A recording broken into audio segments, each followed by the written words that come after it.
Today, Jim Jameson has looked at players the Canucks should consider trading up for. Of course, they have the 23rd overall pick Friday at the NHL Draft. Ben, who have you got in mind? Well, certainly you're only going to be able to trade up to a certain degree. It's not like you're going to get the number 3 pick that Arizona's dangling there. It's going to cost you an arm and a leg, and Bo Horvat and everybody else.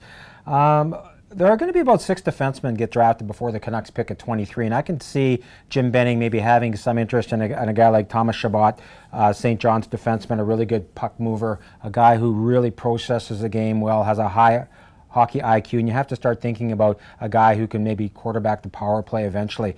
He's going to go maybe mid-pack. It might not be moving up that much if that's a guy that they really eyeball, because there are some defensemen available at number 23.